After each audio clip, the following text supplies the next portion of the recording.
She finally dropped into the shop. Silver Sable. Let's talk about it. Alrighty, so there's been a deck that I've been wanting to build for a hot second. Everyone knows around the neighborhood or wherever we are on YouTube that the Fantomex guy, it's me. I love Fantomex. I've been using Fantomex since I've gotten him, and which is like a little after his release. But he's my favorite card. And I love innovating ways to use Fantomex, and I know a lot of players have picked them up lately. With how the meta is shifting, it's never going to be the best deck. It's never going to be the worst deck. It's just going to be a deck that you can use that can do pretty good against some of the meta stuff that's out right now. Not all of it will be consistent. It's going to be good against some, bad against others. We'll talk about those a little bit, but for the most part, Fantomex is a deck that I have consistently gone back to and always have enjoyed using because it is something that's not popular. It's something that's hard to do, and whenever you do use it right and things line up, it is just a wonderful mess. That is Fantomex in a nutshell, a wonderful mess. So let's talk about it. I've been hunting this card for like a long time now, and I'm glad I finally got her. Silver Sable is a nice keystone for a 1-drop in this deck because she is reusable when it comes to Fantomex. You can destroy her, bring her back, reproc her, just do whatever.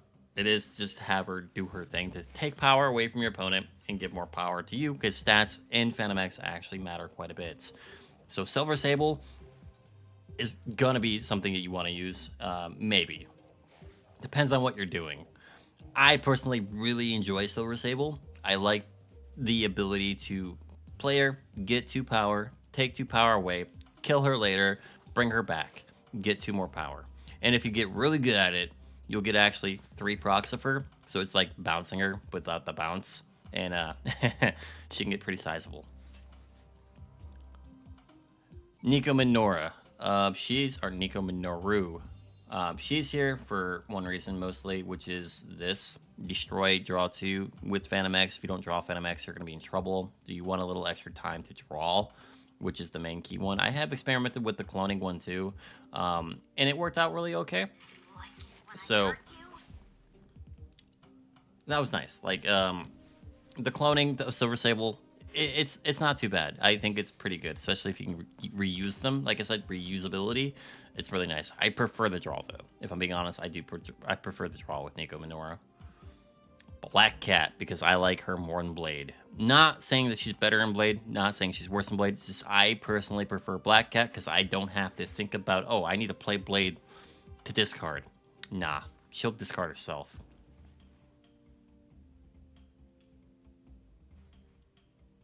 She will.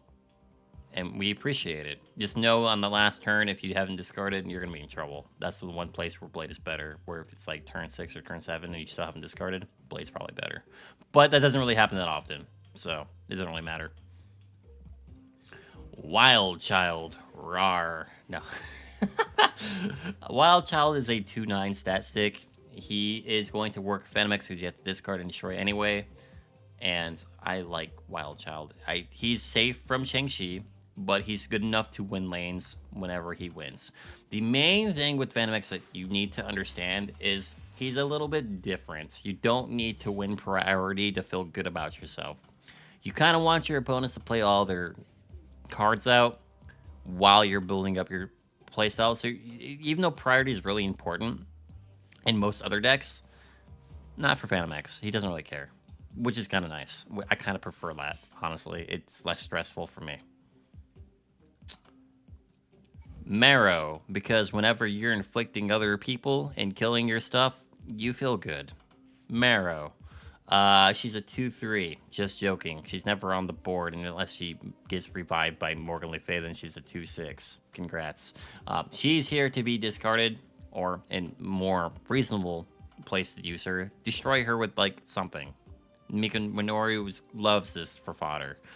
You can eat it with Venom. Why not? You can kill it with Deathstrike. Who cares? She's here to inflict -7 power across your opponent to make you feel better about yourself.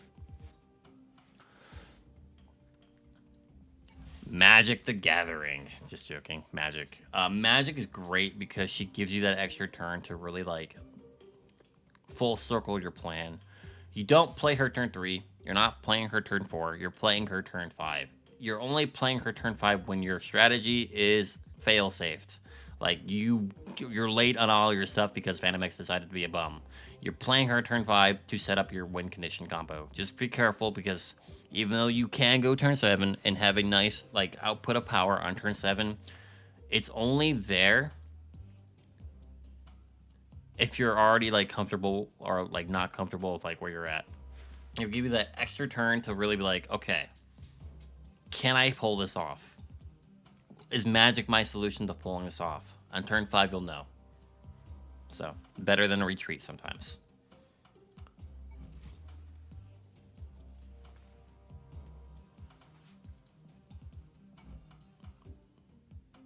Gambits. Discard, destroy. Reusable. Eatable. With Venom, that is. We like Gambit. He's a good RNG win con. Sometimes RNG is the best win con because they play Null, they play Fing Fang Foom, and you're miserable, or a Star-Lord, and you're like, well, crap. We're playing for points, I gotta knock it out, or at least try. Venom, because Carnage isn't good enough to be red in this deck. That's not true. Carnage is okay. I prefer stats over Carnage, though, and Venom will give you a little bit more stats. It costs 1 extra, but, like, it's all good. I like this art. Carnage is just fine, though. I just prefer Venom for the stats. He's, you know, a little bit bigger. A little bit bigger than your Carnage. Morgan Le Babe. The love that we need. She's good. She can bring back Silver Sable to life. She can bring back whoever you discard or destroy after you hit the requirements of using Fantomex. Bring your stuff back. Replay some stuff. Get that value. Get those stats. Just really awesome. She's not going to be played every single game, but when she is played, her value is high. That's for sure. That's for sure. We love her.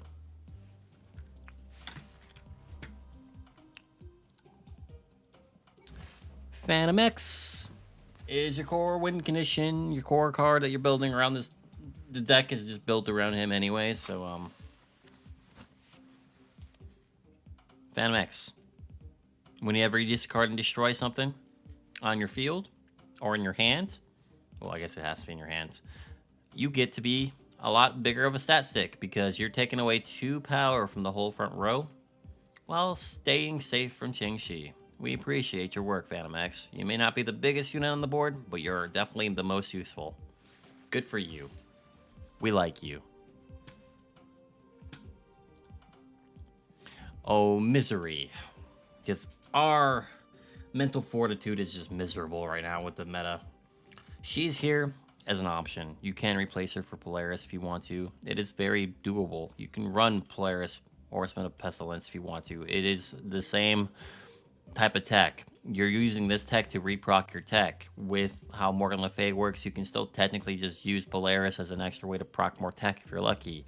The difference is with Misery, you get a second Gambit guaranteed. You can proc yourself a Silver Sable again and bring her back later to get an extra, like, you know, additional proc that you would normally not have. If the opponent plays an armor, the best thing you can do is play Silver Sable and Gambit in the armor, and then reproc them with the unreveals, and don't destroy your stuff. There's a lot of tech here. It's just, it takes a little bit of an innovative mind to really use it. So if you want to be a little bit more simple, Polaris. If you want to be more innovative and go for chances, Misery. And our last card, but this is a valuable member of the team because she's your tech pick for destroying things that stop you from winning. Examples: Iron Man, delete it. Luke Cage, get rid of it. Wong, don't deal with it. These are the things you have to ask yourself when you're going into a game.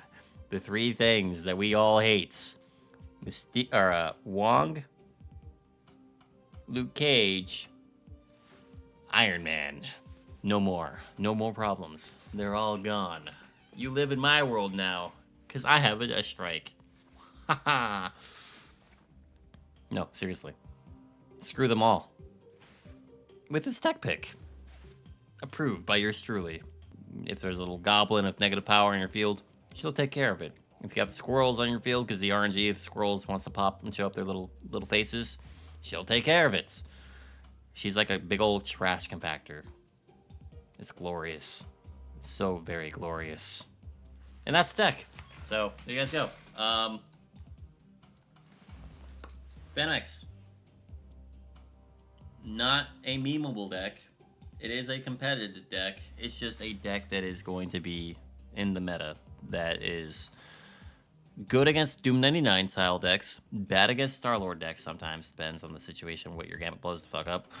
And is good against, you know, other meta-relevant decks. Destroy Discord. It can hold up. I think the reason why I like Fantomex the most right now is because Doom 99 is so damn prevalent. At least this way, those Doom bots do nothing. Iska gets played in the field, you hit her with enough infliction, she's reverse leveling herself into oblivion. So while it's not the best, most meta deck, it is a good enough deck to where it can have answers to into a little bit of everything. It's not going to be best into anything except for Doom 99. It's really good in Doom 99 for the most part if you play it right. But, like, it can win unwinnable games. The only one that's like, damn, this is just probably a retreat in most cases unless you get really lucky with your snipes, is the Star-Lord deck. That deck is just so damn annoying. Screw Zola, too. We don't like Zola. No. No, no, no, no. If you're using Hazmat Surfer Zola or whatever it is, you're gross. Enough said. Subscribe for more and enjoy these games. Bye.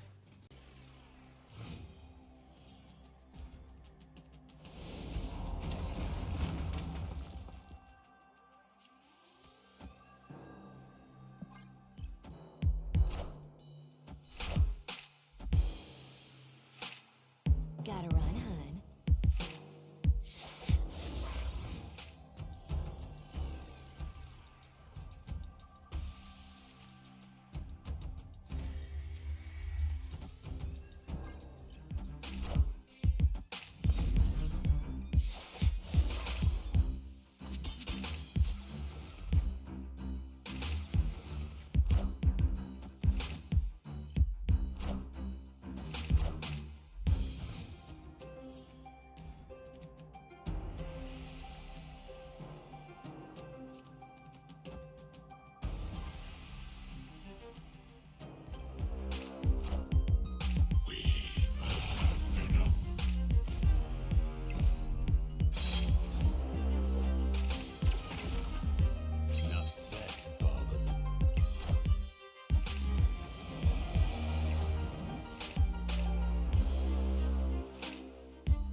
Gotta